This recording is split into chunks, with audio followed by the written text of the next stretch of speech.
Pessoal, caso não tenha ficado bem claro, eu vou fazer mais um esclarecimento ainda a respeito desse inciso oitavo aí da questão da identificação datiloscópica do indivíduo, tá? A condução coercitiva do indivíduo que não está identificado civilmente para fazer esse processo de identificação criminal não é considerada pelo STF constrangimento ilegal, tá? Por quê? Porque imagine a Brigada Militar aborda o indivíduo que não tem identidade, não está devidamente identificado, não é possível identificar. Como é que vai saber que ele não é um foragido da justiça, né? Ou uma pessoa que é de outro país, eu vou deixar ela passar uma fronteira e ir embora e ela matou alguém aqui, eu nunca mais vou poder identificar quem era. Então, assim, o STF entende que essa condição coercitiva para identificação criminal não significa, não constitui constrangimento ilegal, tá? Para aquele que não é civilmente identificado. Então, fique bem claro isso.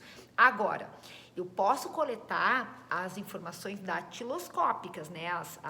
O processo datiloscópico, as digitais, mas eu não posso submeter o indivíduo à coleta de material, coleta coercitiva de material genético. Aí eu não posso simplesmente obrigar a pessoa a fornecer sangue ou saliva para fazer a amostra de DNA. Isso eu não posso. Mas, né, porque vocês já viram lá nos princípios lá do direito processual penal que a pessoa não é obrigada a produzir prova contra si mesma no que diz respeito a produção de material para DNA, né, para comprovação posterior de DNA. Porém, vocês devem lembrar também que a gente falou isso ainda em aula presencial, que um dos princípios lá da não produção de prova contra si mesmo não impede que esse material, esse DNA, seja coletado de forma passiva, né? Ou seja, o indivíduo que está ali, que está fumando um cigarrinho, eu vou lá e junto, né, a bituquinha e a partir dali coleto amostras de DNA do indivíduo, aí não tem problema. Ou então ele estava de óculos, né, e largou lá, ou foi localizado um objeto do indivíduo e eu a partir disso, ou ele tomou água num copo e eu vou lá e pego o copinho, né, e coloco no saquinho bem bonitinho para não estragar a prova e coleto as amostras de DNA a partir de um objeto, uma caneta que o sujeito tenha usado, um copo que ele tenha tomado água, enfim, né, de alguma maneira que eu consiga coletar material genético dessa pessoa sem que eu a obrigue a ela fornecer esse material genético. Só para deixar bem claro isso, tá?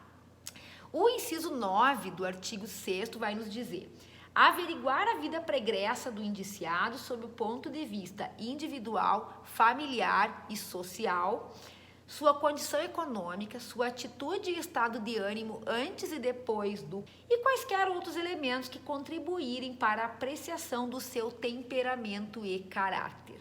Pessoal, essa vida pregressa do indiciado, ela é feita através de um questionário que a polícia faz no momento em que a pessoa é autuada em flagrante, que ela comparece para ser ouvida em seguida a um fato, ou em qualquer momento onde ela é ouvida na polícia como indiciada ou como acusada, como suspeita, desculpem, é feita essa análise da vida pregressa, tá? O pregressamento que a gente chama. Isso no inquérito, então, tem uma folha padrão que está lá no sistema. Todo policial, quando a pessoa é ouvida, vai lá e acessa esse pregressamento e preenche os dados. Ali consta tudo, assim, se faz um questionário enorme para a pessoa sobre, né, inclusive se tem algum tipo de vício, se é fumante, se tem alguma tatuagem, se tem a condição econômica é importante, né? Se estava agitado, se estava calmo, se estava chorando, tudo que possa ser útil tem ali um questionário enorme e muitas vezes assim quando aquilo não importa muito para análise do crime em si, é passado meio batido, assim, e outras vezes, quando importa, é feito com mais cautela esse pregressamento, tá? Inclusive, isso é utilizado, às vezes, até contra o próprio sujeito, quando ele é muito arrogante e ele declara coisas, assim, pensando que tá, obtendo alguma vantagem com isso, isso pode depor contra ele próprio. Vou dar um exemplo, tá? Aqui fala em condição econômica, né? Atitude, estado de ânimo, né? E tudo mais. Então, vamos lá. Vamos dar um exemplo de alguém que é preso em flagrante por embriaguez ao volante, tá? Muitas vezes a fiança ela é estabelecida com base, a gente vai estudar isso depois aqui no processo penal, mas uma das questões para decisão da autoridade policial sobre o valor da fiança é a condição econômica do sujeito, né? Então, por isso que dizem que se chegou lá com um Fiat 147, a fiança é uma, se chegou lá com um caminhonetão importado, a fiança é outra, bem mais alta, né? Porque isso, a lei estabelece que a condição econômica do indivíduo autuado influencia, sim, sobre o valor que vai ser aplicado a título de fiança, tá? Mas aqui eu quero dar um outro exemplo, que é o seguinte. O sujeito chega na delegacia, cabe fiança para o crime que ele praticou. Vamos botar essa questão aí da embriaguez mesmo. É que a embriaguez, o veículo já indica, né, a condição econômica da pessoa. Mas um outro crime que de repente, o sujeito não é autuado em flagrante por vamos botar um furto, pode ser um furto, que daí não depende de veículo, né? A pessoa foi pega furtando e aí quando vai fazer o pregressamento lá na prisão em flagrante, pergunta da condição econômica e a pessoa com uma unha desse tamanho, né? Assim, a pessoa arrogante, o autor do crime. Claro que autor de furto geralmente é chinelo, mas pensem num crime que seja afiançável, que seja, sei lá, contra a administração pública, né, ou alguma coisa assim, a pessoa chega lá arrogante. Não, qual é a sua condição econômica? Eu sou muito bem de vida, eu sou empresário, eu ganho X. A pessoa começa a rotar grandeza para querer se achar importante na frente da autoridade policial, é quase como um carteiraço, olha com quem está falando, isso não vai ficar assim, eu sou uma pessoa influente, sou um empresário poderoso dentro do meu bairro, eu tenho uma loja, mercado, sei lá, alguma coisa. A pessoa acaba se entregando quando vai preencher esse pregressamento. Então ela vai dizer, olha, eu tenho uma condição econômica razoável, eu ganho X, Y ou Z. Caso a pessoa diga isso, a autoridade policial, na ausência de outros elementos, pode usar esse pregressamento, até o juiz, na hora de imputar uma fiança, quando recebe uma prisão em flagrante, que não cabe à autoridade policial afiançar, o juiz pode olhar isso para fins de arbitrar uma fiança na ausência de outros elementos, tá? Então, só para vocês lembrarem, nós vimos isso lá na teoria da pena, sobre a questão da fiança, que cabe à autoridade policial afiançar crimes punidos com reclusão ou detenção até 4 anos. Lembram disso? Acima disso, quem pode afiançar é somente a autoridade judicial. Então, né, tá aqui um exemplo de como pode ser importante esse simples questionário ser preenchido pela autoridade policial ou por seus agentes, a mando desta, né, a respeito dessas questões aí. Atitude, estado de ânimo, isso tudo pode influenciar até na análise do juiz na hora de dar uma liberdade provisória para o sujeito, né, com ou sem fiança, ou uma medida cautelar diversa da prisão. O juiz pode analisar esse pregressamento aí, se tiver algo que contribua, né? Tava muito nervoso, muito exaltado, né? Todas essas observações vão caber aí nesse, abre aspas, pregressamento, que é uma das diligências do artigo 6º que vai ser atendida pela autoridade policial diretamente ou por seus agentes, tá? Então, isso é o inciso 9º do artigo 6º. Por fim, nós temos o inciso 10 do artigo 6º, que vai nos dizer: colher informações sobre a existência de filhos, respectivas idades e se possuem alguma deficiência, e o nome e o contato do eventual responsável pelo cuidado dos filhos indicado pela pessoa presa. Pessoal, isso é muito importante.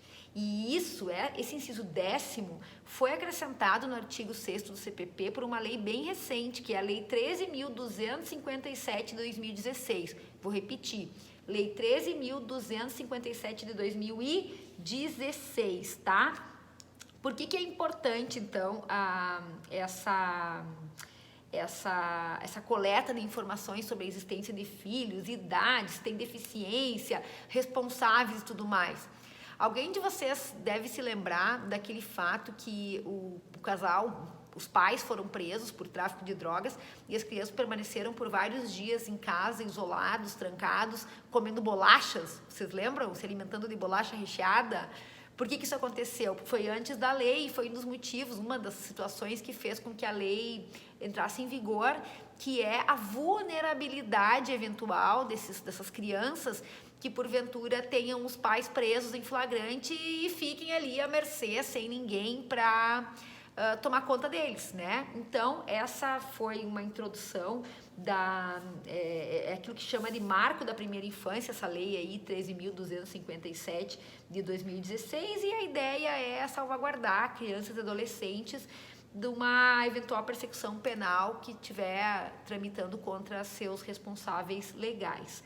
Tá? Então é isso, é para que se atente a essas pessoas responsáveis aí, que eventualmente possam ser acionadas, para que essas crianças não fiquem, como é que eu vou dizer, à mercê, não fiquem vulneráveis aí sem nenhum cuidado. Tá? Então, por isso, tem que perguntar aí, a autoridade policial, os seus agentes têm que perguntar para os presos ou para as pessoas que estiverem detidas aí, recolhidas, segregadas, a respeito da existência de filhos, as idades, se tem deficiência, com quem eles estão, com quem eles vão ficar, quem são os responsáveis, né? Anotar os contatos, e se não tiver responsável, não tiver ninguém, tem que acionar o conselho tutelar, tá? Além disso, essa informação aí também é importante por um outro motivo, que não tem a ver tanto com as crianças, mas tem a ver com a própria pessoa presa. Quando for mulher presa, existe uma nova possibilidade de prisão domiciliar para presas que tenham crianças, filhos que dependam dela. Essas hipóteses estão lá, depois vocês vão olhar, eu vou encerrar o vídeo aqui, vocês vão olhar, depois vocês continuam a ver os demais vídeos, mas está no artigo 318, incisos 5 e 6 do CPP. Então, agora no intervalo entre esse vídeo e o próximo, vocês vão olhar lá no artigo 318, incisos 5 e 6 do CPP, a possibilidade de prisão domiciliar para essas mulheres que tenham filhos menores de idade, tá? E também tem, no próximo vídeo eu continuo aqui contando mais um pouquinho sobre essas novas possibilidades aí de prisão domiciliar para mulheres.